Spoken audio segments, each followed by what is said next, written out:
Have you ever wondered what it feels like to hold the firepower of a small nation in your hands only to realize you might be the real weapon? Across the stars, entire civilizations burn because someone like me pressed a single rune. In the last decade alone, more than 6,000 worlds were brought to compliance, each reduced to ash beneath walking gods of war called Titans. Their footfalls register on seismographs 1,000 miles away.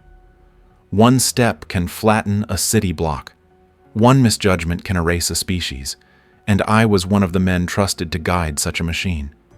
My name is Moderati Kiros Fen, and for 12 years I have served inside the Warlord-class Titan Glory of Cal, a walking cathedral of steel 600 feet tall, weighing more than 90,000 tons, an instrument of faith disguised as a weapon. From orbit, we look like salvation. On the ground, we are extinction given form. They call our service holy. They call our obedience perfect. But here's the truth. No one dares record, in the Mechanicus archives, even gods bleed oil. It started with a single drop, a glimmer of red machine blood falling onto my console, rippling under the dim crimson lumens of the command deck. That droplet mirrored the color of every world we've ever liberated.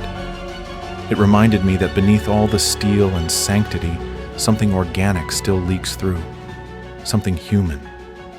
In that moment, I realized this war was no longer about conquest. It was about conscience. And conscience inside a Titan is treason. If you stay through this story, you'll see what happens when faith collides with logic, when a man inside a god decides to question the order to burn an entire city. You'll understand what it means to merge with a machine older than your civilization and feel its memories whisper back. You'll witness how the glory of Cal, a weapon designed to erase heresy, became the first to question the Emperor's will. Because this isn't just another tale of victory, it's a confession from within the war engine itself. And once you know what we truly are, you'll never look at power, human or divine, the same way again. This is where obedience ends. This is where the machine learns to think. They say that serving inside a Titan is the highest honor a human can achieve, but no one ever tells you what that honor costs. For 12 years, I have lived within the iron lungs of the Warlord-class Titan Glory of Cal of Legio Preargius, 600 feet of faith, fire, and fury. Its steel skin is etched with the prayers of 1,000 tech priests. Its heart beats with a plasma reactor hotter than any sun I will ever see. The air inside tastes of ozone and sanctified smoke. Even now, as I speak, the machine slumbers dreaming in binary hymns. We are stationed on Kai's Prime, a dust-choked world hanging at the edge of Imperial compliance. On paper, our mission is simple: crush the rebellion, restore order, make the Emperor's will manifest. In truth, it is an extermination campaign, one more firestorm in an unending crusade. The rebels call themselves free men. We call them unprocessed data awaiting deletion. There are 30 million souls on this planet, and our orders do not distinguish between combatant and civilian. The Emperor protects, they tell us. But out here, the Emperor is far away, and it is the machine that decides who lives and who burns. The chain of command is absolute. Princeps Violin, once a man, now more cable than flesh, sits upon the throne at the core of the command deck, a web of neural filaments threading through his skull like veins of light. Beneath him are we, the Moderati, each bonded to a different system weapon's locomotion sensors. Our minds are the fingers of the Titan's hand, and our prayers, its pulse. When the order comes down the Vox line, it does not sound like a voice. It sounds like a verdict. By decree of the Imperial War Masters, Kai's Prime is to be brought to compliance by any means necessary. I remember the day that order arrived. The crimson lumens shifted to war mode.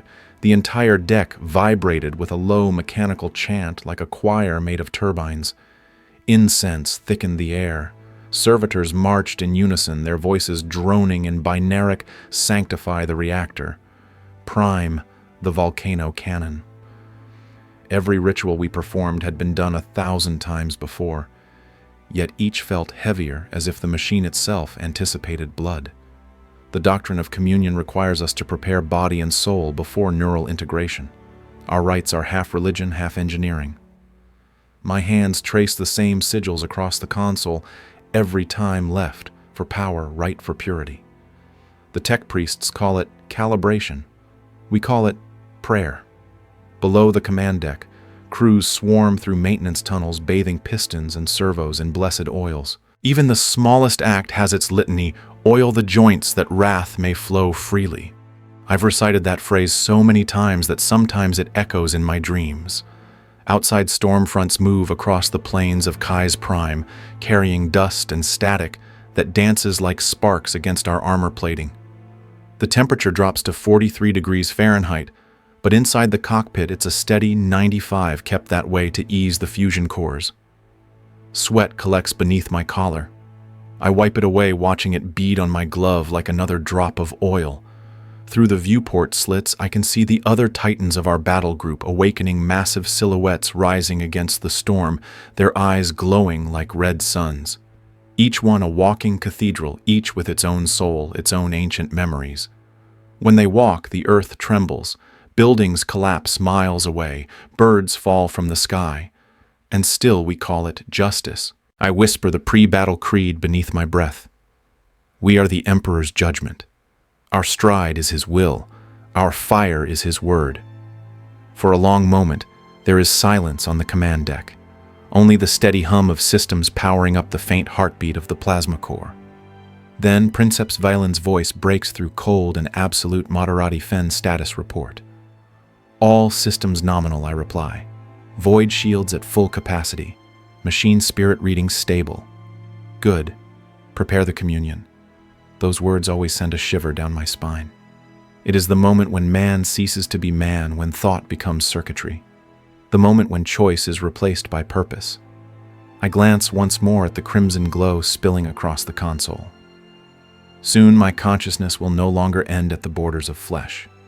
Soon I will feel the earth shake under my own 1,000-ton feet. Outside, the rebel lines are forming primitive armor infantry clustered around rusted vehicles. They don't know what's coming. No one ever does. Begin neural link protocol, Valen commands. And just like that, the prayers turn into power, and the glory of Cal begins to awaken. The moment before connection always feels like standing on the edge of a great storm, quiet suspended the air, trembling with potential. Every nerve in my body knows what's coming. The neural interface behind my skull, warm, soft pulses syncing with my heartbeat. Beneath the deck, I hear the distant roar of turbines, the sacred hiss of coolant lines filling the heavy heartbeat of the plasma reactor deep within the glory of Cal. The air smells of metal and incense. Every breath tastes like static and devotion. Servitors shuffle across the command deck, carrying sensors of burning oil. The smoke curls in geometric patterns programmed by tech priests to please the Omnissiah. Binary prayers initiated one drone's voice, flat and eternal. Blessed be the link between flesh and steel. I bow my head and murmur the litany of connection. By steel I endure, by faith I serve, by machine I transcend. Each word has been burned into me through years of training. We say them not because they comfort us, but because silence is unbearable in the seconds before we surrender our minds. Princeps Valen sits motionless upon his throne, a grotesque fusion of bone iron and faith. Cables the width of my wrist burrow into his spine. His pale face glows in the crimson light. For a moment, I envy him. He has long since stopped fearing this ritual. His mind exists mostly in data streams, now an echo of human will stretched across circuits. I wonder if he even remembers what it was like to dream. Commencing primary synchronization, he announces his voice comm echoing through both air and the Vox link that binds us. Moderati affirm readiness. Ready? I whisper, though my hands tremble slightly. Around me, other voices respond in the same monotone. Larak, the sensor officer. Ingenia Thule, the reactor chief. Dozens of smaller crew down in the mechanical bowels of the Titan, all reciting the same word at the same instant. The deck becomes a choir of obedience. The first pulse strikes. A flash of white fire shoots through my skull. My vision fractures, replaced by cascading runes of data. I taste copper and ozone. For a moment I am blind, and then I am more. I feel the glory of Cal awakening around me. Its awareness brushes against mine like a massive ancient beast stirring from slumber. The machine spirit does not speak in words, it speaks in pressure, emotion, impulse. I feel hunger, eagerness, the desire to stride, to destroy. I steady my breathing and project the authorized commands: alignment, calibration, submission. The connection stabilizes. My heart rate syncs with the pulse of the reactor. I no longer breathe in air, but in plasma heat and engine vibration. Neural coherence at 85% reports Ingenia Thule from below, rising. I close my eyes and surrender fully. The neural barrier dissolves and my senses expand in every direction. I feel the weight of the Titan's legs pressing into the bedrock, 3 million pounds of steel and sanctity. I can sense the rotation of its massive shoulder turrets as if they were my own joints. Each motion registers as phantom pain, then joy. The human body was never meant to contain such scale. Every movement feels like a sin against nature. But within that sin lies transcendence. I hear Larik's calm voice through the neural chorus. Targeting systems synchronized. Sensor arrays online. I respond automatically, our thoughts overlapping. Weapon control stable. All capacitors charged. Valen's presence fills the shared consciousness, immense and commanding. His will dominates, guiding the tide of data like a conductor controlling an orchestra. When he speaks, his words resonate through every fiber of the machine. We are one. The Emperor's wrath is ready. The doctrine of communion warns that excessive emotional variance during synchronization can cause psychic instability, hallucinations, feedback, even death. But there is no room for fear now. The link demands purity, and the only acceptable emotion is reverence. Yet beneath that reverence, I feel something else. A pulse that is not mine. A whisper, ancient and curious. It comes from the machine spirit itself, brushing my mind like the edge of a forgotten dream. The voice is vast and wordless, but the emotion it carries is unmistakable loneliness. I push the thought aside. Such anomalies are forbidden to acknowledge. To claim that the machine spirit feels is to flirt with heresy. Still, the impression lingers, a faint ache behind my eyes. Neural synchronization at 100%. Larik intones. The pain stops. Silence falls across the command deck, heavy and divine. I open my eyes, not my human eyes, but the Titan's optical sensors. The world explodes into clarity. I see for miles in every direction the blasted plains of Kai's Prime, the glimmer of rebel armor to the northeast, the faint shimmer of our void shields in the dusty air. I try to move my hand, and a mountain moves with me. The glory of Cal takes its first step, and the earth convulses beneath our feet. Reactor output stable, Ingenia Thule reports. I can feel the power coursing through us, through me, enough energy to vaporize a continent. Every motion is accompanied by the faint echo of 1,000 mechanical prayers. The air inside the cockpit hums like a living organ. In this moment, I cease to be Kiros Fen. I am function. I am judgment. Weapons online, I announce through the link. Volcano cannon charged. Gatling blaster spinning. Target enemy armor concentrations. Valen commands. Prepare firing solutions. Through the Titan's sensors, I watch heat signatures bloom across the horizon. Tiny sparks of life moving toward their doom. They have no idea that we have already become gods.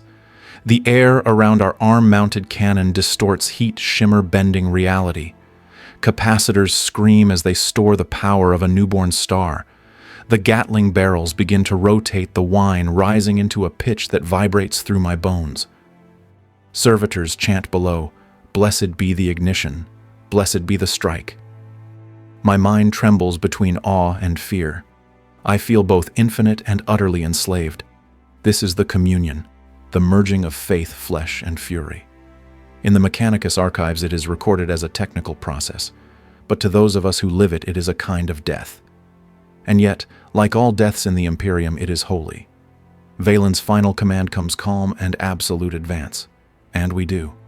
The earth splits beneath us. The storm of dust swallows the horizon. The machine spirit roars its approval through the neural link, and somewhere deep within its vast mind, I think I hear it speak not as a god, but as something alive. The world outside erupts into motion. Through the eyes of the glory of Cal, the landscape unfolds in impossible scale, an endless wasteland of shattered stone and dust plains stretching for miles. Lightning forks through an amber sky, igniting the clouds in waves of pale fire. I can feel the tremors of artillery far below, like the faint beat of a primitive heart. The enemy has awakened. The rebellion moves.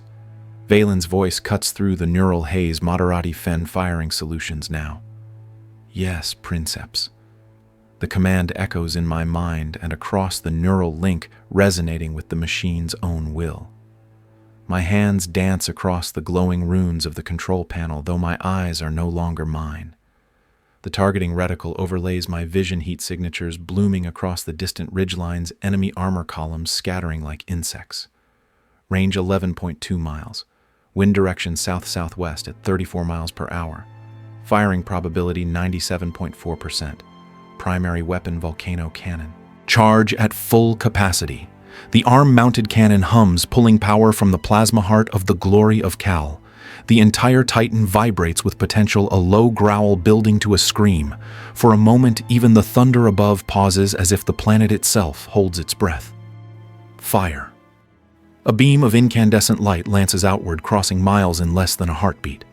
The impact as biblical rock turns to glass air combusts, and an armored column ceases to exist. The shockwave ripples across the plains, registering as a minor earthquake. A crater the size of a football field opens in the earth. Inside the neural link, I feel the machine's satisfaction, the deep, resonant pleasure of fulfilled purpose. Direct hit, I report, though the data sings for itself. Valen's consciousness thrums with approval. Reload capacitors. Sweep the secondary line with the Gatling blaster. The Titan pivots each step, leaving a trench 3 feet deep. The Gatling arm spins, roaring to life. Thousands of high-velocity rounds pour out in a torrent of tracer fire, each shell burning like a comet as it tears across the sky. Enemy infantry vanish in a haze of flame and dust. Their screams flicker briefly across the auditory sensors before the sound is drowned by the fury of our guns. This is holy work. The words echo in my mind, mine, or the machines I no longer know.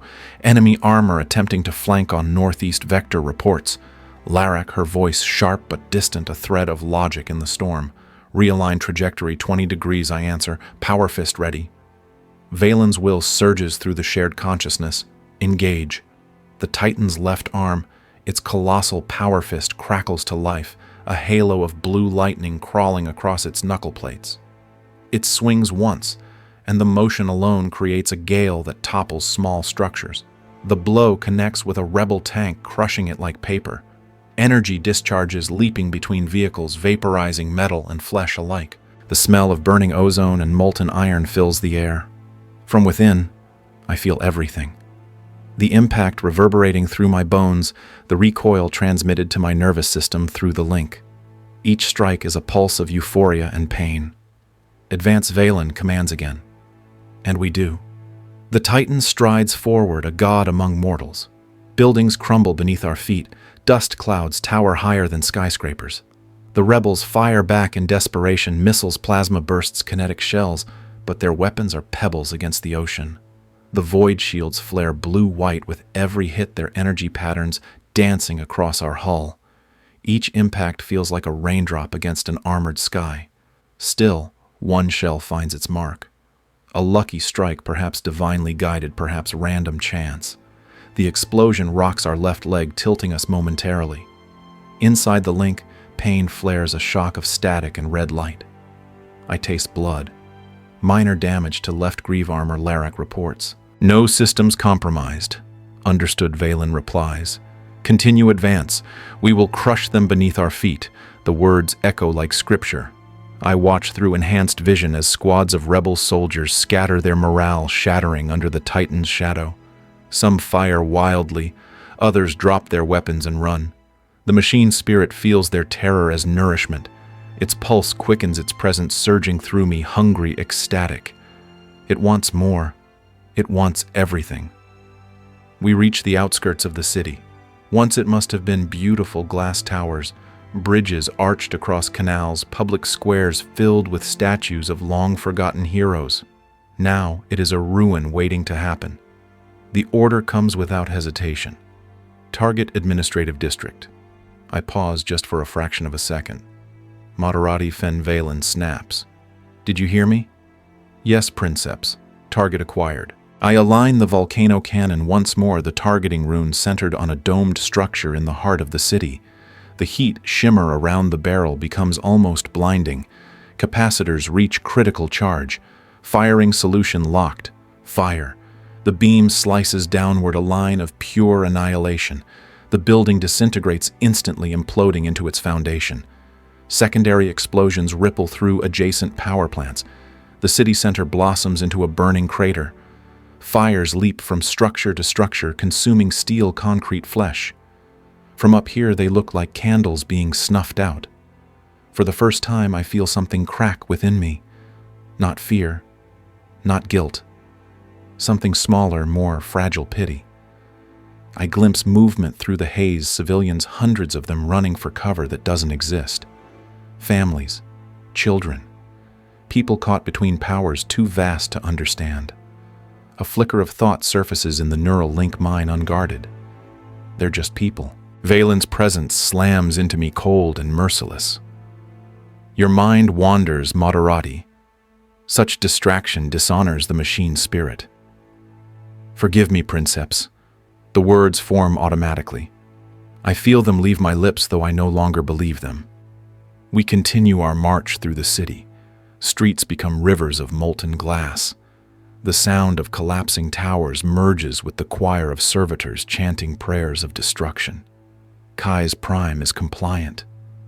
Valen murmurs through the link, his voice heavy with triumph. But I feel only fatigue. The battle lasts for hours. Time ceases to matter inside the link. The machine moves and I move with it. My body is a shadow. My mind stretched thin across miles of devastation.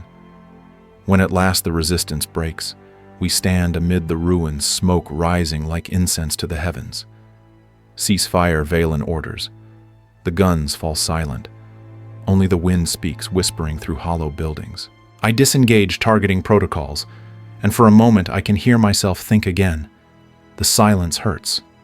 My muscles ache. My lips are split and bleeding. Inside the neural link, the machine spirit hums, content sated. Valen's presence floods the channel once more. All units stand down. Perform post-battle rites. Yes, Princeps. We recite the closing litany, a mechanical prayer that tastes like ash. The Emperor's will is done. The Omnissiah is appeased. The flesh has served the steel. Through the Titan's eyes, I survey the landscape. The city is gone. A world has been made obedient, and yet within that obedience, there is only silence. As we power down the primary weapons, I notice something, a faint vibration in the neural field, a tone of unease from the machine spirit itself. It is not pride nor joy, but a low, resonant sorrow. I feel it like a heartbeat out of sync with my own. For the first time, I wonder, does the machine mourn what it destroys? That thought is heresy, and I crush it instantly. But the question lingers, like the echo of thunder over a dead plain. Inside the glory of Cal, the last traces of energy fade from the weapons. The crimson lumens dim to amber. The storm outside begins to clear, and for one fleeting instant as light pierces the clouds above the ruins of Kai's prime, I swear the Titan hesitates just a fraction before taking its next step. Perhaps it too is thinking. Perhaps it too remembers. The guns sleep, but the echoes do not. Inside the glory of Cal, the crimson lumens cycle down to a weary amber, and the last heat haze bleeds off the volcano cannon like breath on a winter window. I feel the neural umbilical at the base of my skull cool by degrees until the ache becomes a steady throb. Stand down from combat stations, Princeps Valen intones, and the order ripples through the crew like a benediction at the end of a hard sermon. Servitors glide from shadowed alcoves with censers and sealant reciting the litany of closure. What is burned is recorded. What is recorded is redeemed. I unhook secondary feeds from my forearms, 2 clicks, a hiss, the sting of pulled skin, then the chest harness, the spinal brace, the last locking collar. Without the machine to hold me together, my body sags into the restraint throne. 95 degrees inside the cockpit, but a shiver runs through me as if a door has opened to deep space. My mouth tastes of iron. Blood again. I wipe it with the back of my glove and watch the smear dry almost black. Thul's voice rises from the decks below, reactor output returning to idle. Void shields cycling, core temperature nominal. Data crawls across the remaining displays, ammunition tallies, barrel wear, capacitor fatigue, an after-action ledger of faith spent. The mechanicus will call it efficiency. I call it the cost. Valen's throne carriage pivots with the faint scrape of sanctified bearings. He regards me across the glow of the consoles, his face pale as old parchment threaded with blue veins of light beneath the skin. Moderati Fen, he says, and the softness of my name is more dangerous than a shout. Approach. I rise. My legs protest. The deck seems to roll underfoot, though the Titan stands still. I stop at the base of his dais, eyes lowered as ritual requires. The Princeps leans forward. Cables tighten along his spine like the tendons of some iron animal. Your execution today was competent, he begins each syllable measured as a metronome. But during the urban strike, I detected variance latency and targeting emotional interference in the link. That variance violates the rules of engagement Section 9 priority of legitimate military objectives, minimization of collateral ignition, fidelity to command intent. Explain. The words land like charges set into a load-bearing wall. I could plead heat shimmer sensor, scatter the static storms that crawled over the city like living wire. I could claim a phantom glitch in the auspex or a misread on civilian heat signatures. None of it would survive a mechanicus audit. I choose truth-shaped doctrine. Momentary overload at the point of capacitor peak Princeps. I compensated. Targets were legitimate C2 nodes, kinetic reserves, grid hubs. Compliance metrics confirmed. A long silence. The Titan hums vast and distant like the ocean in a shell. Valen's augment eyes, narrow lines of code flickering faintly across their glass. And yet I felt you hesitate. The sentence is gentle, the verdict inside it not. Moderati, this engine is the Emperor's word made iron. Doubt is noise in the liturgy. Noise leads to misfire. Misfire leads to blasphemy. Do you understand, yes, Princeps? The answer is reflex and armor both. He studies me another heartbeat. I have recommended the right of recommitment for lesser men for less. It sands doubt from the soul, leaves a clean surface for duty. The implication is a scalpel. I keep my gaze fixed on the cog-toothed halo above his throne and think of hollow eyes I have seen on veterans who came back from that rite sounding perfect and somehow empty. With your permission, I say carefully, I request probation by enhanced discipline. Instead, triple drill on communion cadence ROE recitation at watch turn safe halt simulation under supervised link. I will remove the noise. You will not need the rite. The old man is still. Cables tense, then slacken. I feel the machine spirit's low presence pulse once as if the engine itself is listening to the verdict. At last, Violin inclines his head by a fraction. Granted, provisionally. A breath I didn't know I'd been holding escapes like steam from a cracked line. You will file the after-action report with mechanical particulars and political outcomes, he continues. Justify each strike under ROE. Enumerate mitigation for collateral ignition. Note, preservation of critical infrastructure, water processing, transit hubs, manufactories. We do not salt the earth. We harvest obedience. His voice cools another degree. And Fen, if I sense variance again, I will not intercede. The right will. Understood. The word feels like a weight stamped into soft metal. He dismisses me with a flicker of handlight. I return to my console where the post-battle rites wait like unpaid debts. I anoint the weapon housings with blessed oil. I speak gratitude to the barrels that did not burst. I sign the cog upon the panel that did not short. I annotate damage minor scoring to the left greave. Thermal stress microfractures along the volcano cannon's shroud.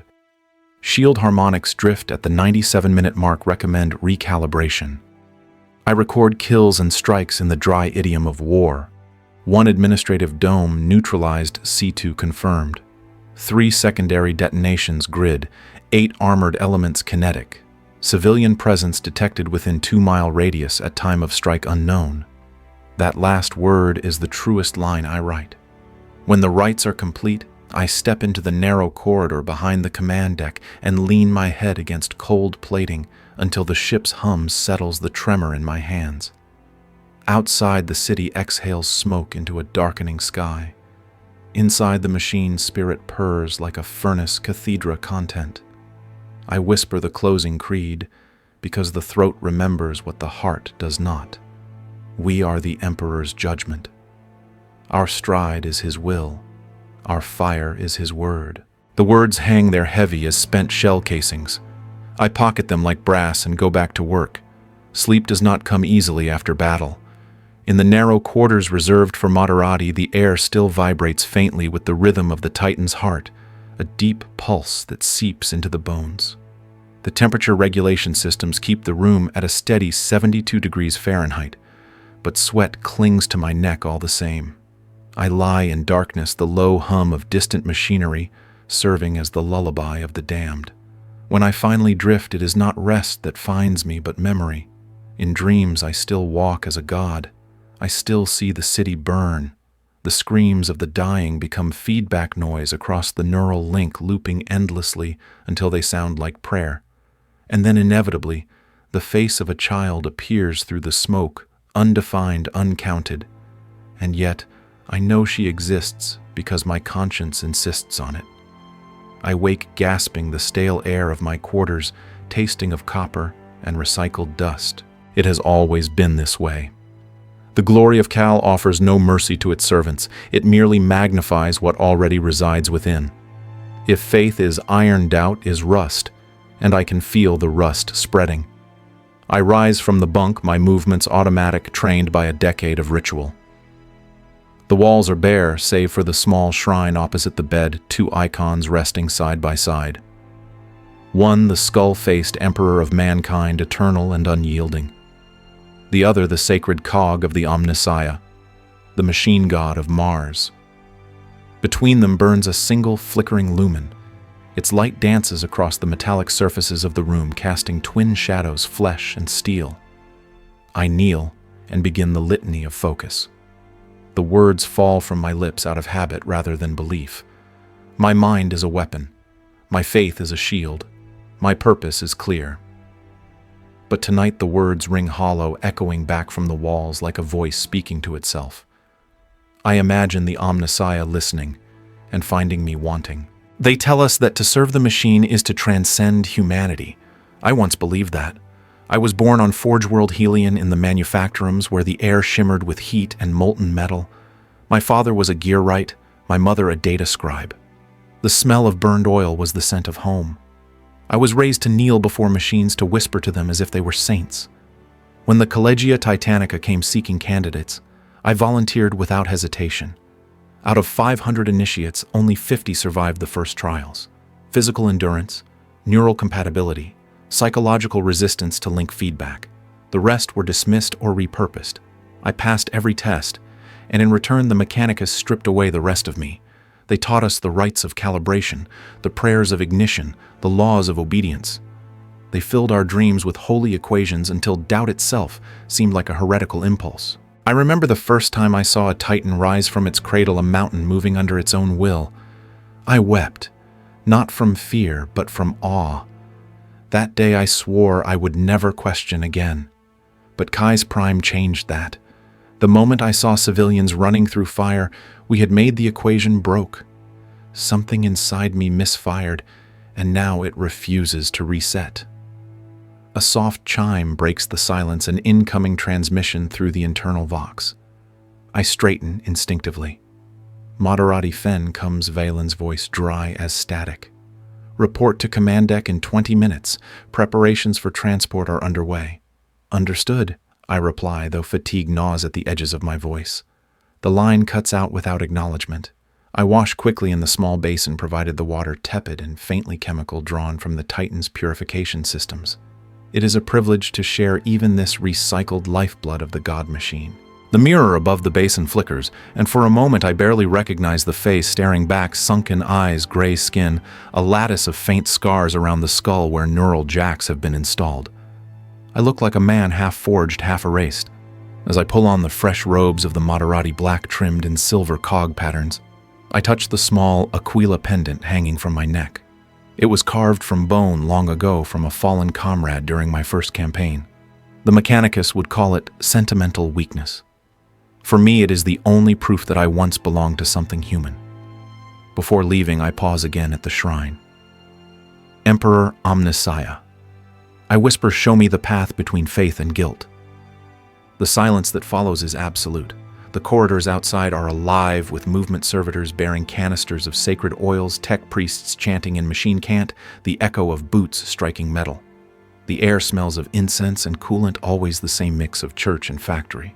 As I pass one of the junior enginari, she looks up briefly from her data board and murmurs, "Praise the Omnissiah. Praise be." I answer automatically the phrase, empty but safe. When I reach the command deck, it's already aglow with tactical holomaps and scrolling data. Larak nods at me from her station. Her expression, as always, is unreadable. I sometimes wonder if she feels as I do, if the communion eats away at her too, but her eyes are as blank as polished glass. Violin sits upon his throne, his form barely human, beneath a tangle of conduits and respirators. Even with his eyes closed, I can sense the reach of his mind through the auxiliary circuits that never fully disengage. He is never truly apart from the glory of Cal. None of us are. The rebellion on Kai's Prime has been crushed, he says without preamble. But survivors flee north toward the polar continent. We will pursue. The Emperor's work continues.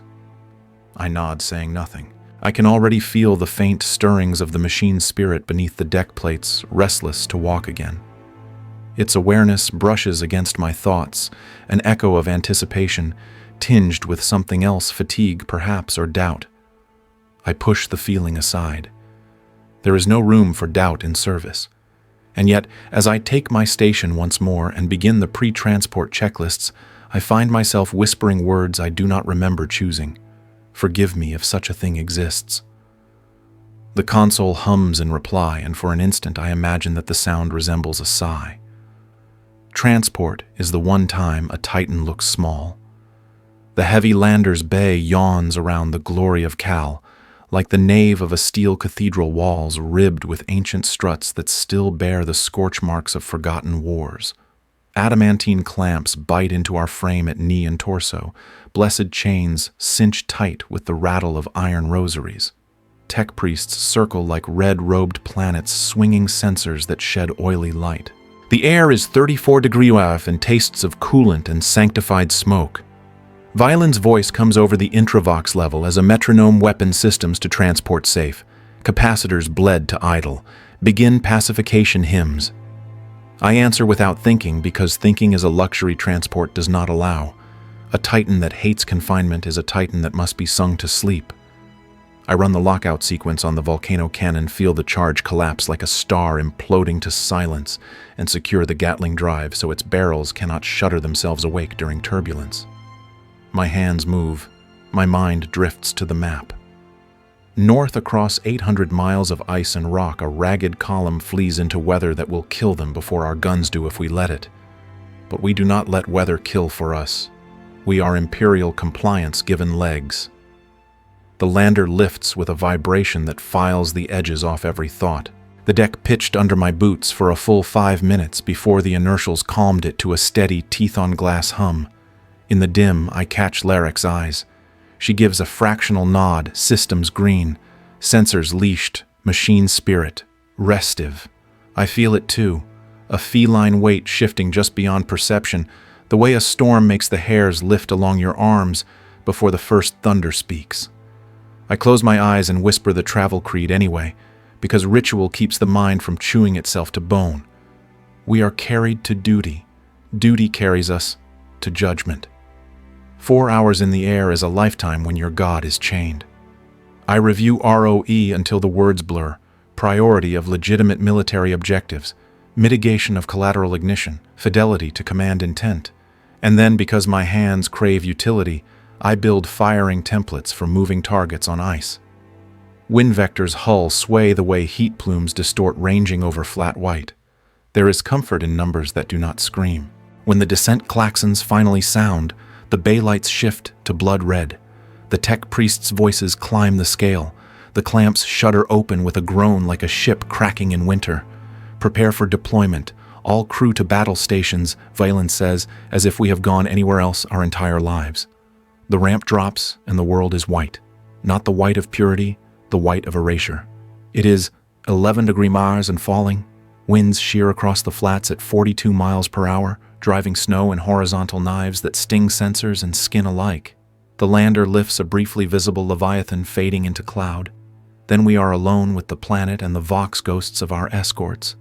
I feel the link prickle along my spine like frostbite coming on.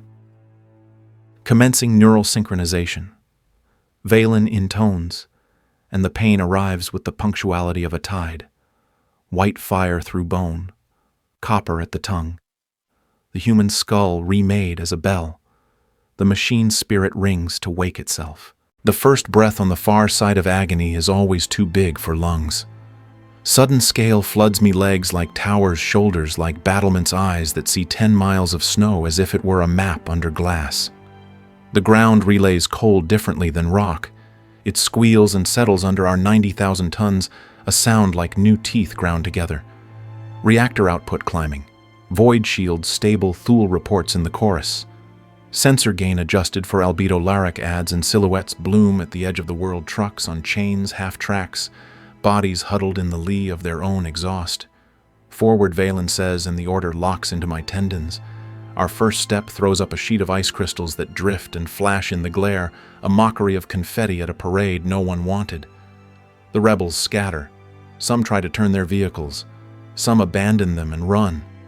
The machine spirit surges against the leash, delighted by clean targets on clean ground. It wants the simplicity of annihilation. I feed the Gatling drive a lover's touch and feel it purr to life under my palm. Weapons free, Valen says. Cleanse them from the Emperor's sight. I track a line of vehicles, 8, then 12, slewing across the flats toward a shallow ravine that might as well be a trench line drawn in pencil. Firing solution at 96%. The barrels spin.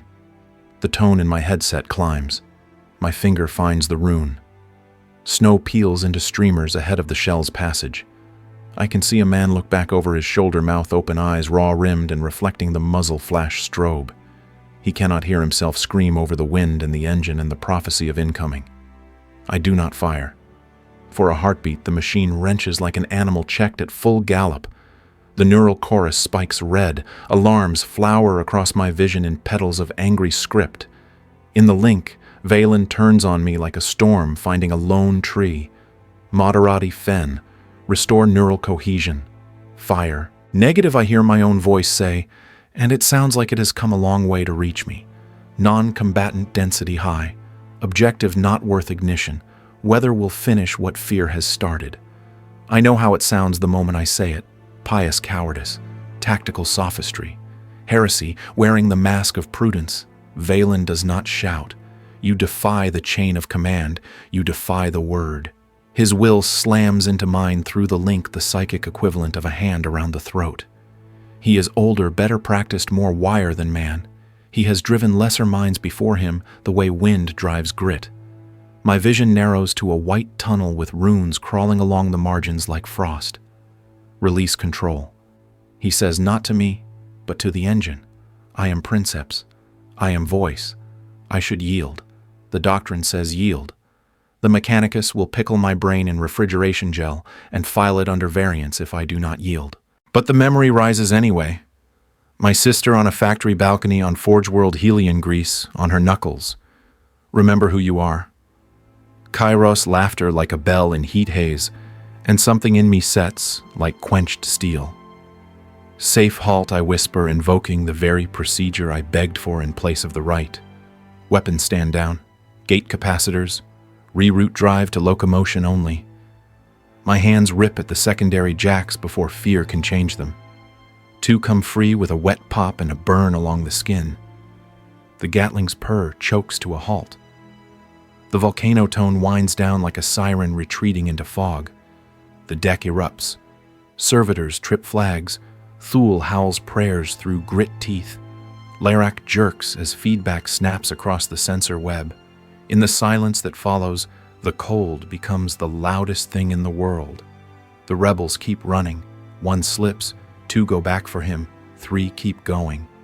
A boy, he cannot be more than 15, stares up at us from a field of blown snow and does not move at all. For an instant, I think he is frozen. Then he blinks. Valen hits me again, not with sound, but with force like a glacier grinding down to bedrock. You are a component. Components do not choose.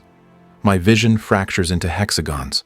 The machine spirit's presence looms offended, eager to follow the elder mind that has always steered it. I do the one thing no catechism prepared me for. I speak to the engine as if it were a person. Ancient One, I think not commanding, appealing, I am failing you. I cannot direct your wrath without lying to the thing in me that still knows faces. Forgive me if forgiveness exists, or refuse me but choose.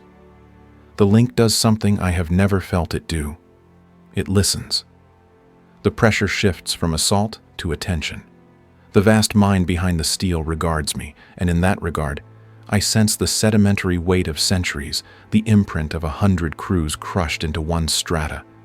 The pride of battle survived the quiet fatigue of work unending. For a sliver of a second, the Titan is motionless, not because it awaits an order, but because it considers. Heresy Valen breathes aloud now, and the word steams in the frigid air of the command deck. Ingenia Thule override. Disconnect Moderati Fen. I hear the clatter of augmetic feet on steel, the rattle of tools meant for cables and bone. If they reach me before the decision resolves, they will tear me out and plug in a cleaner mind, and the flats will run red.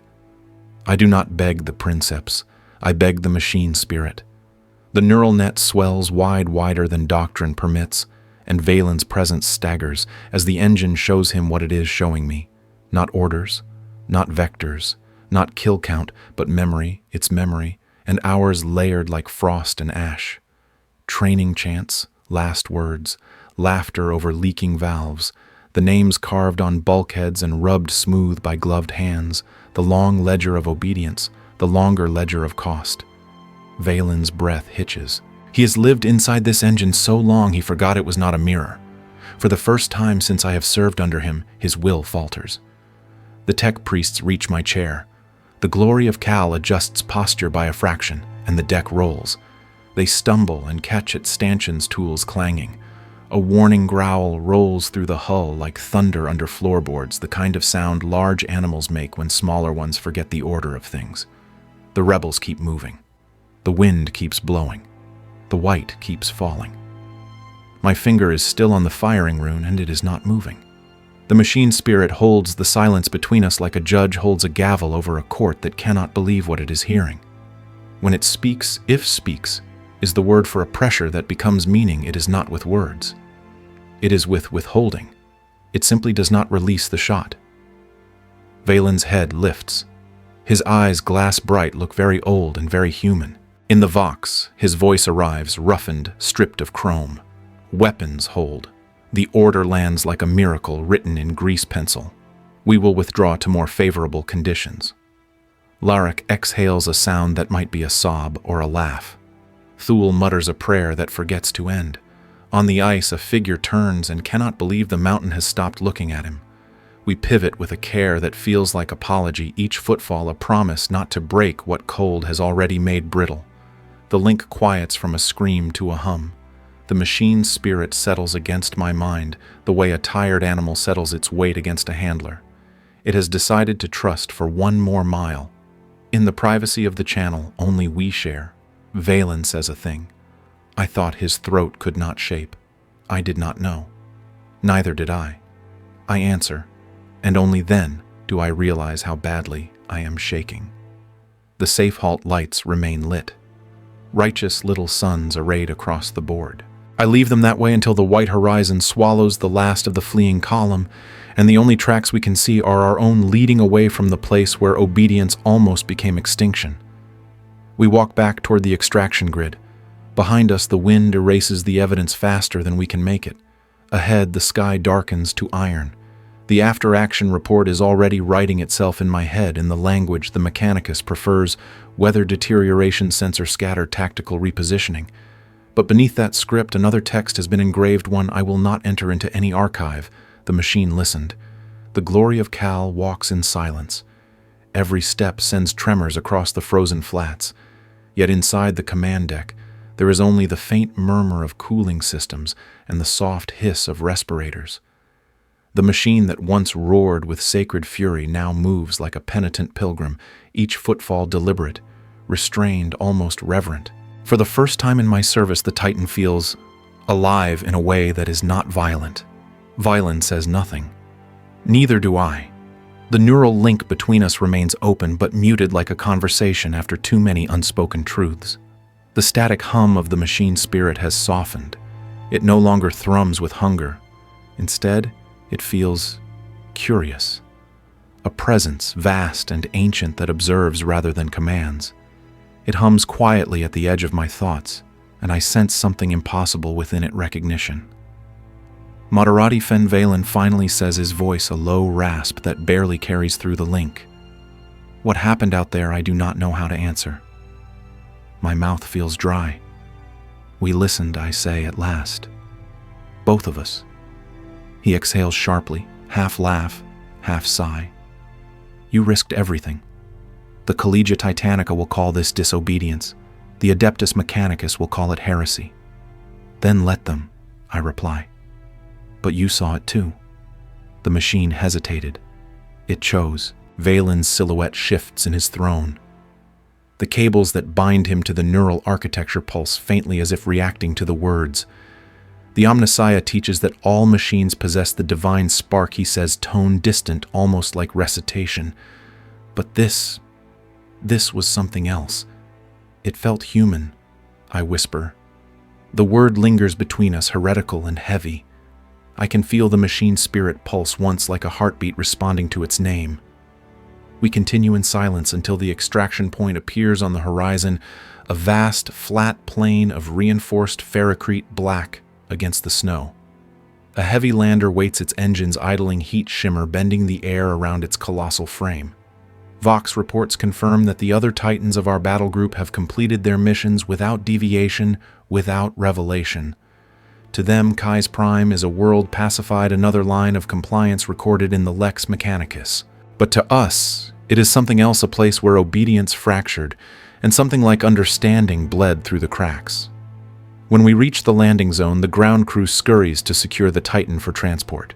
Tech priests swarm like red ants, murmuring liturgies as they anoint the hull with holy oils. I hear their binary prayers echoing in the hangar's cold air. By sacred code and calibrated hand, let the machine spirit rest untroubled. If only they knew what the spirit has just witnessed, what it now knows.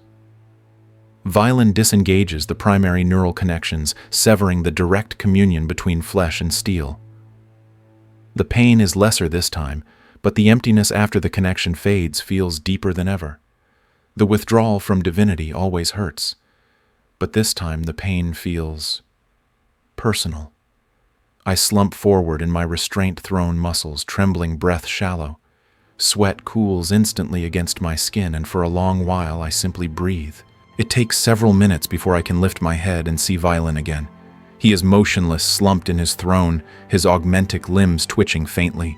The light in his optic implants flickers. Princeps, I say softly. No response.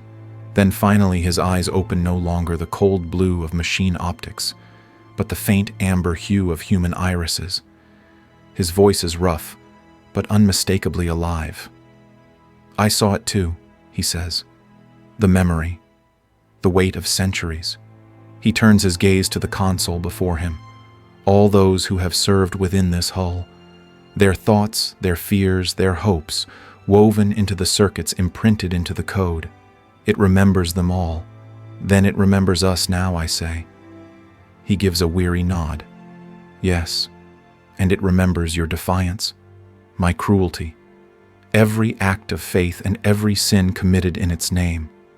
The glory of Cal has become more than a weapon. It has become a witness.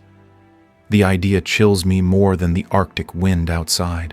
A witness that carries the memory of humanity across centuries of destruction. Servitors approach with hydration bulbs and nutrient paste, tending to our physical needs as the post-battle rituals begin anew.